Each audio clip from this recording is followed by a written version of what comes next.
Bem-vindo ao canal Escatológico. Eu tenho em mão aqui esse livro que eu encontrei aí num sebo, né?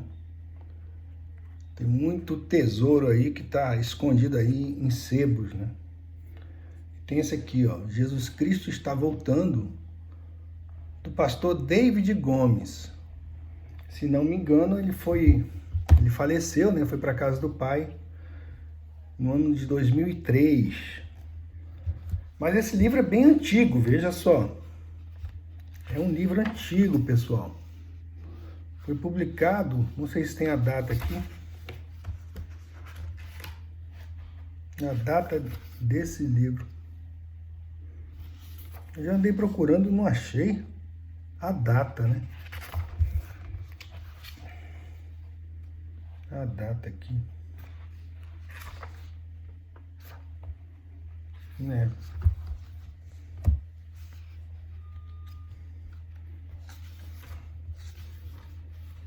Tem uma falha aqui nessa publicação que não aparece a data. Ah, tá aqui. Mas final, aqui é 1978. 78, fim dos anos 70, começo dos anos 80. Né? Que a primeira edição aqui traz notícias de jornais de 1978. Então a abordagem, eu gostei desse livro, que a abordagem a respeito das profecias é uma abordagem literal, não é uma abordagem simbólica. Porque a abordagem literal das Escrituras, principalmente no que diz respeito à profecia, impede que caiamos em contradição, né, a respeito de muita coisa que está acontecendo atualmente no mundo. E nos permite um olhar profético histórico, né, a respeito desses mesmos acontecimentos. Então, vejam só.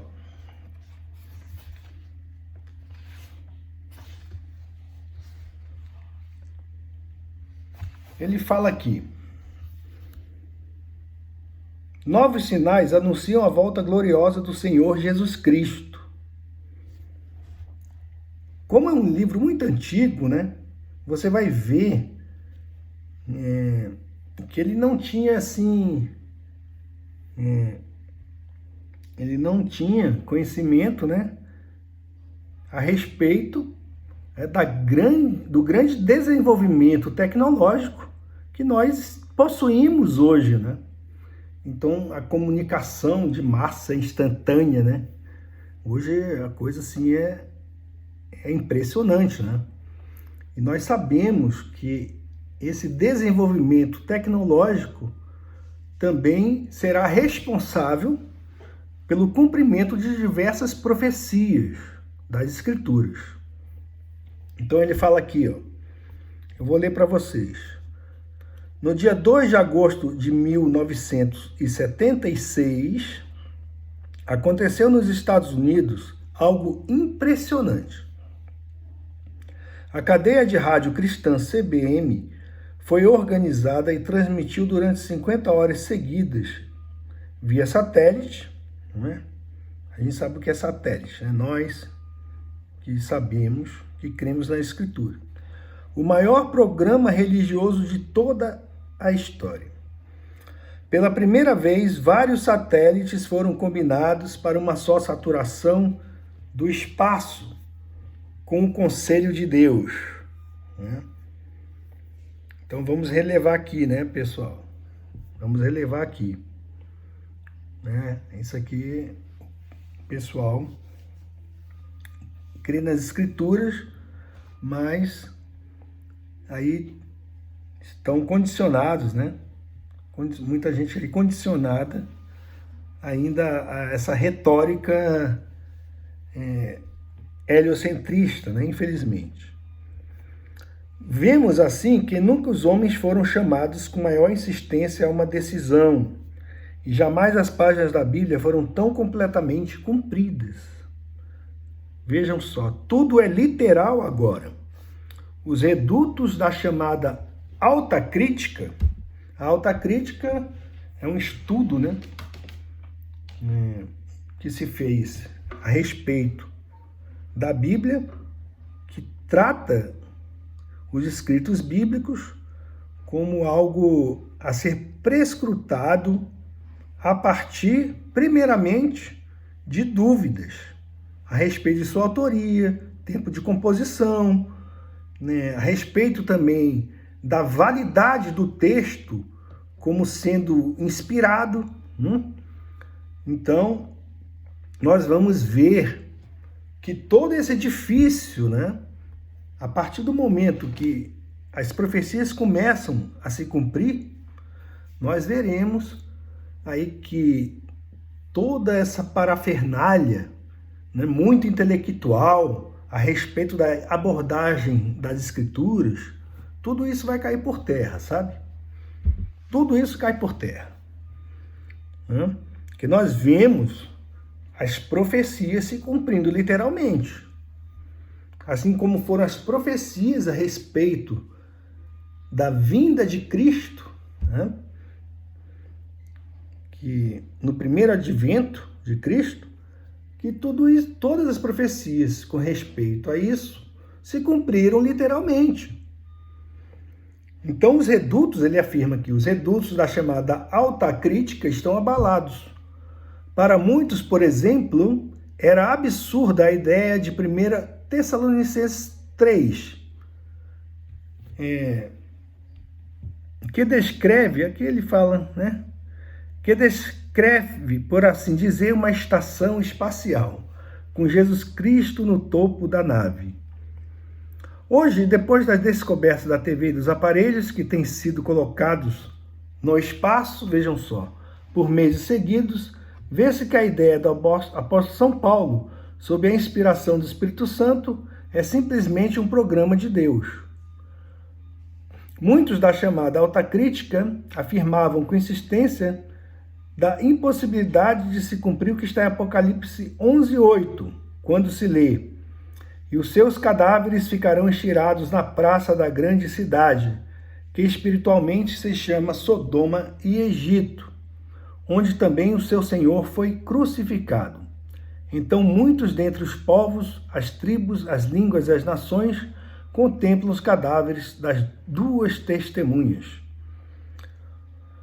Diziam eles: como pode ser visto de outras partes do mundo algo dentro da cidade de Jerusalém? Ninguém mais pergunta ou tem dúvida quanto a isso nos tempos que correm. Ao contrário, todos sabem que é assim mesmo, porque até o homem da lua já foi visto em qualquer parte deste universo de Deus. Bom, tirando essas menções aqui, a pseudociência, né, que agora tudo está realmente sendo trazido à luz. Então, tirando essas menções, com relação a Apocalipse 11:8, com relação a esse texto, vamos ver aqui. Apocalipse 11:8.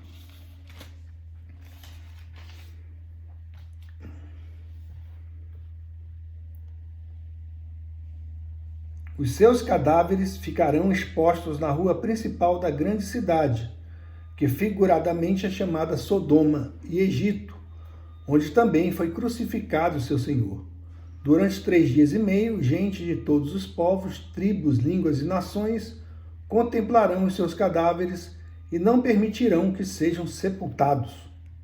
Os habitantes da terra se alegrarão por causa deles e festejarão, enviando presentes uns aos outros, pois esses 2 profetas haviam atormentado os que habitam na terra. Bom, é claro que diante de uma terra globalizada, né, um mundo globalizado, tem que usar esse termo global, né? O um mundo em que as pessoas se unem, né? Tem livre trânsito, né? É bem possível que ele poderia, em um primeiro momento, a gente pensar que habitantes de muitas pessoas, né, de muitos povos, representantes de diversos povos, estariam em Jerusalém durante aí esse evento profetizado em Apocalipse. Mas sem dúvida, vejam só, na época que foi escrito esse livro, né, havia no máximo televisão, né? Televisão. Mas hoje temos aí o YouTube, temos o WhatsApp, temos aí o Twitter, temos também o Facebook e muitas outras redes sociais, né, capazes aí de implementar em um segundo espalhar, né, espalhar em um segundo todo e qualquer acontecimento importante para o mundo. Então nós vemos aqui, né, que como poderia mesmo, né, como seria possível? Nós vemos aqui a Escritura se cumprindo.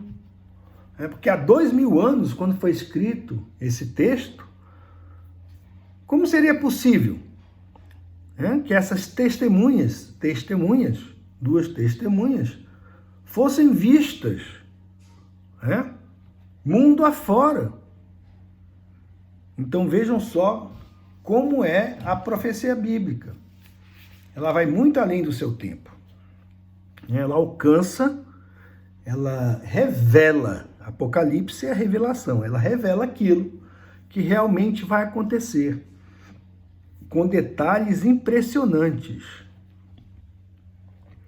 Então, como pode ser visto de outras partes do mundo algo dentro da cidade de Jerusalém? Então temos aí toda essa mídia, essa parafernália que permite, nessa crise aí do coronavírus que estamos vivendo, quanta gente, nós vimos aí, poxa, pessoas, né, eventos ocorrendo aí na Itália, ocorrendo na China, ocorrendo nos Estados Unidos, num átimo, Quantos vídeos nós vimos aí a respeito desses eventos? Em várias partes do mundo. E aí no conforto de nossas casas. Olhando aí o nosso celular. Né? O surgimento do Estado de Israel. A volta dos judeus à sua terra é matéria essencial ao retorno do Senhor. Isso é um ponto nevrálgico da profecia bíblica no que diz respeito ao retorno de Cristo. Nos idos dias de seminário, ele fala aqui, a matéria do retorno da raça eleita provocou muita controvérsia. Poucos dos alunos podiam conceber como possível o retorno dos rebeldes judeus à terra que lhes fora oferecida através do patriarca Abraão. Em 1897, faz tempo isso, né? Por volta do tempo quando o rádio, vejam só o rádio, começava a se tornar realidade, realizou-se o primeiro congresso sionista, tendo como finalidade o preparo da mente dos judeus para uma possível volta a seu lugar de origem. Herzl foi o pioneiro daquela visão de retorno, mas Weizmann, o grande batalhador, foi quem levou adiante o sonho ao povo espalhado pelos 4 cantos do mundo. A Escritura teria de se cumprir. Os capítulos 36 e 37 de Ezequiel precisariam um cumprimento ao lado de todas as promessas de Deus ao povo eleito.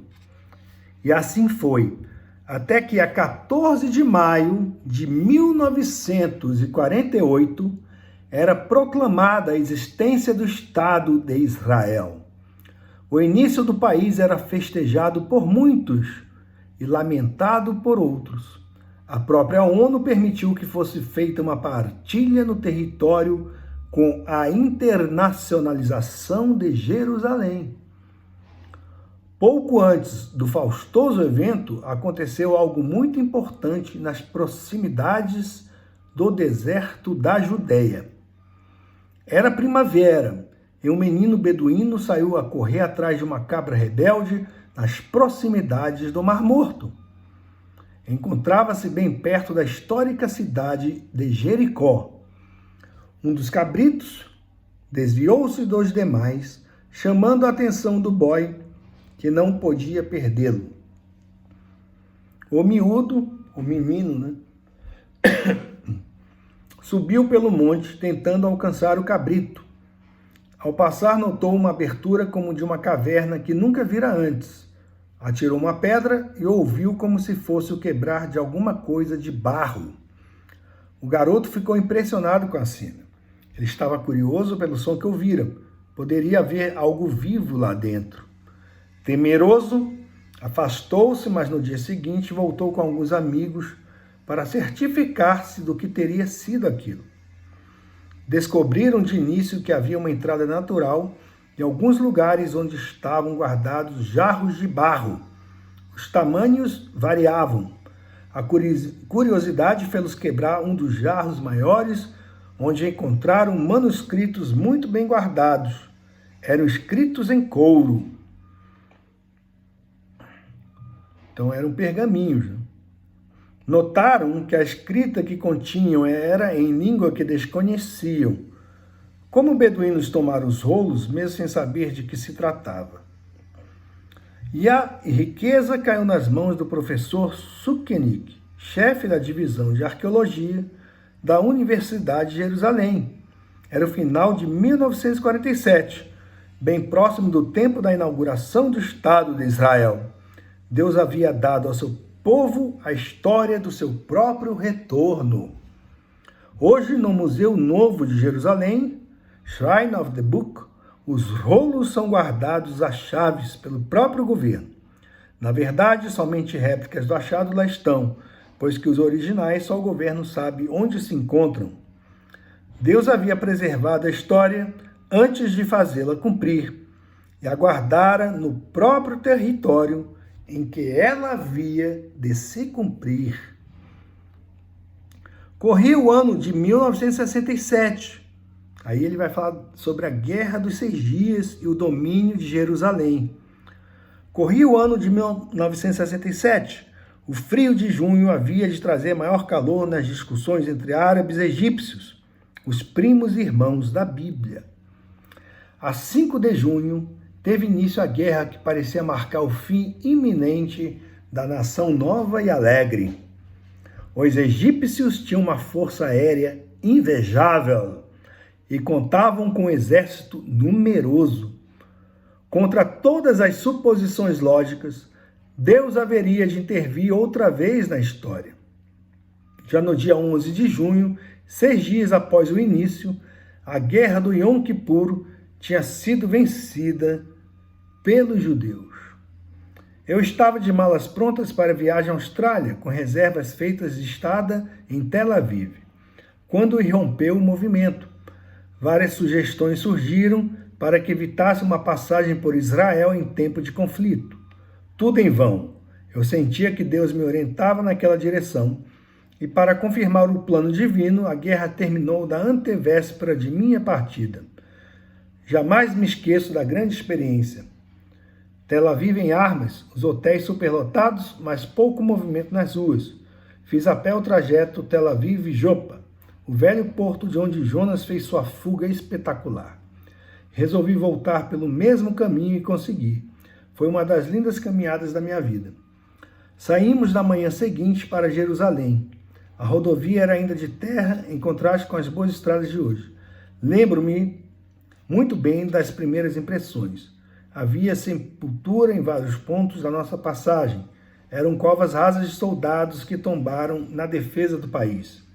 Visitamos no primeiro dia a parte nova da cidade, o novo cemitério dos Pinheiros, o Museu da Bíblia e outros importantes lugares da cidade. Dormi pouco naquela noite, ante a expectativa de entrar pelas velhas portas, pisando os caminhos dos profetas de Israel. E foi majestoso o que encontrei por detrás daquelas portas. Lembro-me da minha primeira subida pela estrada de Simão Cirineu, quando árabes fumavam e jogavam, enquanto eu pensava no dia quando o Senhor subir aquelas escadas levando a cruz às costas. Tive o meu momento de profunda contrição, pois que eu sabia, por ali, com uma máquina fotográfica, um caderno de notas, sem nenhuma cruz para levar. Terminada aquela parte, voltamos para a mesquita de Omar, onde está colocada a sepultura de Isaac. Daí descemos até as cavalariças de Salomão, local hoje interdito. Os árabes muçulmanos estavam na hora de sua oração e me impressionei com a uniformidade e seriedade com que se abaixavam na forma de adorar. Agora o guia tinha uma outra informação. Vamos ao Muro da Lamentação, conquistado após a Guerra dos 6 Dias. Descemos a encosta. Havia uma multidão maravilhosa de homens e mulheres em profundo respeito. Havia abundância de lágrimas e emoções imedíveis. Um aparato de defesa impedia que a turba se lançasse descontrolada no pátio adentro. Observei que os judeus abriam suas Bíblias de Jerusalém e as colocavam no muro, enquanto choravam e oravam em voz alta. Não mais resisti. Tomei minha Bíblia, abria no capítulo 36 de Ezequiel, de frente para o 37. Pressionei-o contra o muro e chorei, orei e agradeci a Deus pelo santo privilégio que me dera. Daí para cá tenho voltado a Israel, acompanhando o desenvolvimento de um povo com uma missão. Guardemos uma data muito importante, 11 de junho de 1967, a data do final da guerra do Yom Kippur, entre Egito e Israel, e muitas outras nações, né? Israel lutava ali contra 9 nações, né? Inclusive cubanos. Né? Esses malditos comunistas estão em todo lugar, né? Eles odeiam Deus mesmo, não tem jeito. É uma praga, né? Então eles estavam ali tentando destruir o povo de Deus. Cubanos, olha Cuba, o lixo que é. Compara aí Cuba com Israel, pessoal. Faça uma comparação, pesquisa aí na internet. Como é que é a vida lá em Israel? Como é que é a vida dos cubanos, né? Presos nesse regime maldito, satânico. A última geração. Na revista Cruzada, onde aparecem os resumos e notícias dos trabalhos do evangelista Luiz Palau, lemos interessante artigo de Salvador Delitre. Aí ele fala aqui, né, que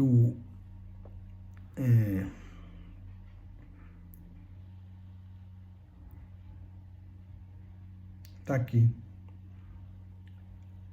Ele fala que nós somos a última geração, né, que esse autor argentino vai além para responsabilizar esta última geração. Não temos argumentos, meios de nos justificarmos diante de Deus. Temos os meios para comunicar hoje e agora o plano de Deus para a humanidade no seu desespero.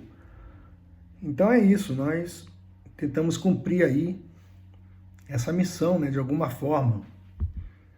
Então temos aí muitos irmãos empenhados em tentar mostrar para a humanidade, né, que está aí zombando de Deus, né, mostrar para a humanidade perdida que existe uma solução, né, e que Deus tem cumprido a sua palavra. Hal Lindsey apresenta 3 sinais bem característicos da última geração, somos nós, sendo que os 3 pontos estão claros diante de nós. 3 pontos. Volta dos judeus à Palestina e reinício da vida dos judeus como nação. Reconquista de Jerusalém com os lugares religiosos todos. A reconstrução do templo. Ele vai falando também, fala aqui sobre a China, né? Fala sobre o Irã. E isso naquela época. Naquela época. Tá aqui, ó. Que ele fala aqui sobre o Irã. A situação do Irã tem causado especulações as mais diversas. Será o portentoso Estado o grande produtor de petróleo do lado dos comunistas ou contra o comunismo? As mais diversas contradições nos são reveladas pelo simples noticiário dos jornais. O Shah Reza Pahlavi, puxa vida, isso é antigo demais, gente. 10 dias depois de haver deixado Teherã, o monarca havia perdido mais de 10 quilos. Sua voz, declara o jornalista Frank Sullivan, enfraqueceu demasiadamente. Muito poucas pessoas o procuravam no seu refúgio no Marrocos. Na entrevista de 10 de fevereiro, o Shah declarava convicto que a monarquia continuaria e ele havia de voltar logo ao Irã. Só que isso não aconteceu, né? Aí teve o regime dos Ayatollah, permanece lá até hoje. 3 dias depois da formação da nova governança no Irã, Israel passou a ocupar o centro do noticiário. O líder palestino Yasser Arafat, que já foi outro inimigo de Israel, já deve estar lá no Hades há muito tempo. Está lá, ó, queimando lá. São inimigos, né? Inimigos do povo de Deus, né? Do verdadeiro Deus. Né? É um povo muito estranho. E adorado aí por alguns ditos líderes brasileiros, né? Adoram essa figura aqui, como adoram o Che Guevara, né? O líder palestino Yasser Arafat tornou-se estrela de grande magnitude na constelação iraniana. Ele foi pessoalmente prestar homenagem às vítimas do monarca expulso do país. Aí vejam só o que eles falaram aqui, ó. Suas primeiras declarações no auge do euforismo foram citadas pela imprensa no dia 19 de fevereiro. Ele se referia à promessa do Ayatollah Khomeini, vejam só, hein? Esses caras, eles são loucos, rapaz. Uma vez terminada a tarefa de reconstrução do país, vou me dedicar à questão da vitória sobre Israel. Nunca vocês vão vencer, rapaz. Vocês já perderam. Há muito tempo que vocês adoram Satanás, Satã. Então esse Arafat, que já está lá, ó, queimando, ele falou: uma vez terminada a tarefa de reconstrução do país, vou me dedicar à questão da vitória sobre Israel. A citação de Arafat tem comprovação da prática da lei do novo regime, pois que foi ordenada a saída de todos os israelenses do país. Os funcionários iranianos sediados em Israel receberam ao mesmo tempo ordem de regresso imediato ao seu país. Aí ele fala, né? Então é aquela guerrinha, né? Que eles estão sempre querendo aí jogar Israel no mar e nunca vão conseguir. Quase que ao mesmo tempo que ocorria isso aí, surgiu profundas modificações no comportamento do Irã. A China resolveu invadir o Vietnã. O argumento dos chineses é que o Camboja foi invadido pelos comunistas do Vietnã e conquistado por eles. Observa-se que estamos a olhar os comunistas que lutam contra os mesmos companheiros de ideologia. No dia 19 de fevereiro, o noticiário confirma a decisão soviética de ajudar os seus aliados do Vietnã contra os agressores chineses também comunistas. Então você vê a manipulação, né? Que já é uma coisa antiga, né? Já é uma coisa antiga. Mas tudo girando, na verdade, né, em torno de Israel. E ele fala aqui, ó, os capítulos 38 e 39 de Ezequiel representam a situação atual, naquela época, no início do seu desenvolvimento.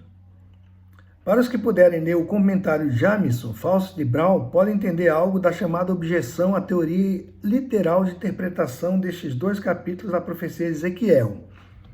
Objeta-se com referência ao nome Gog, que alguns insistem seria a mesma nomenclatura de Magog, o nome bíblico. Outro argumento contra a interpretação literal desta profecia arrasou que as nações mencionadas são muito distantes umas das outras, tornando improvável a concretização da profecia. Não, vejam só, mas as nações hoje não estão mais distantes, né? Ninguém está mais distante, não.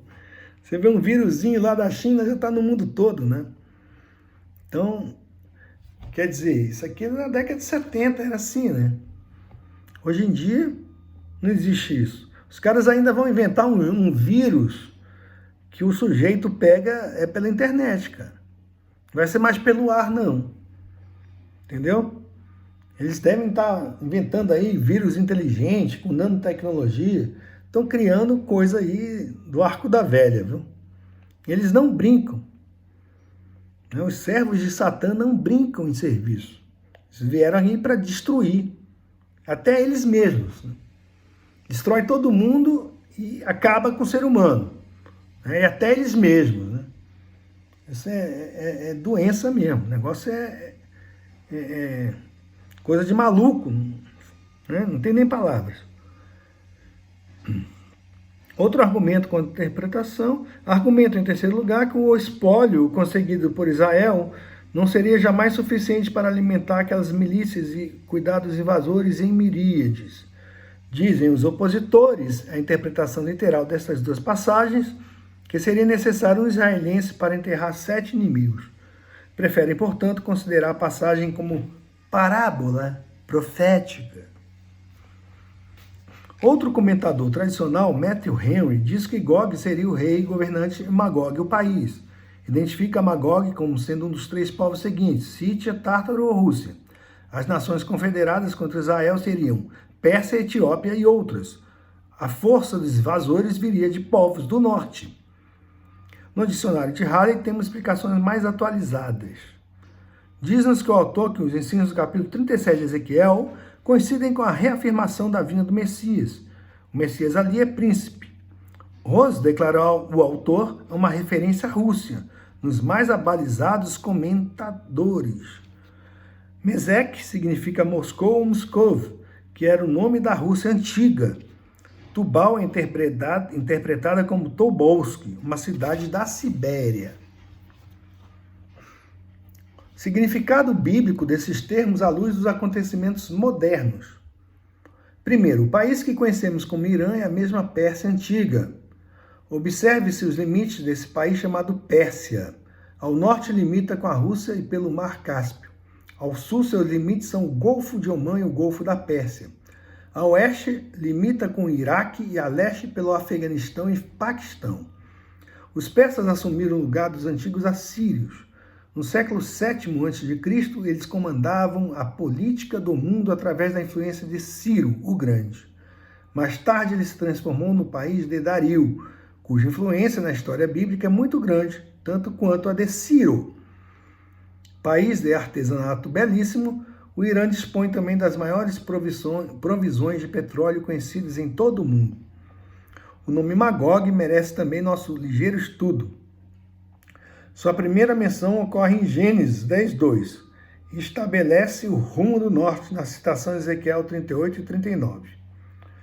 O profeta coloca na região do norte 39:2, mas condicionada que venha as regiões de Israel. O povo de Magog, Rússia, estaria assim nas proximidades das linhas, conforme 39:6, onde lemos as chamadas terras do mar. No capítulo 38:15, esse povo de Magog é apresentado como cavaleiros armados também de arcos.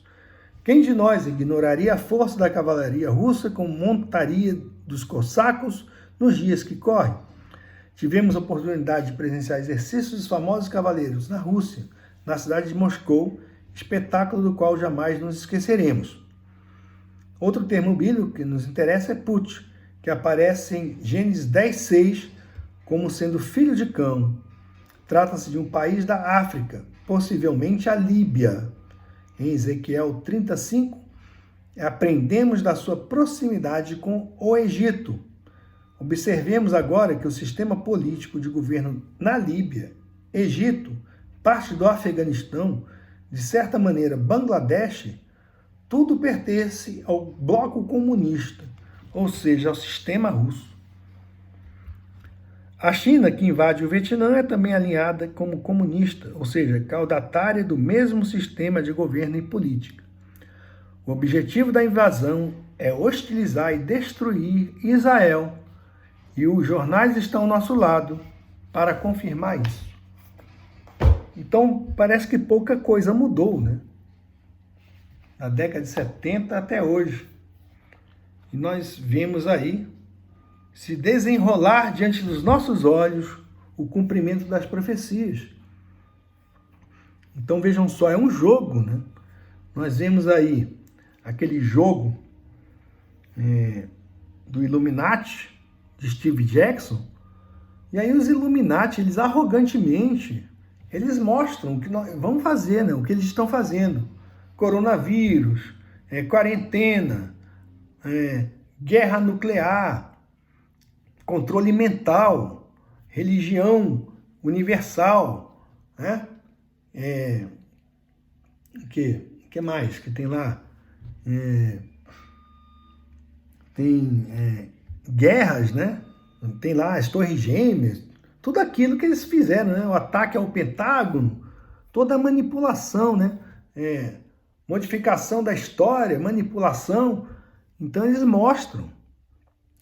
Na verdade, aquele jogo Illuminati são as profecias satânicas para o mundo.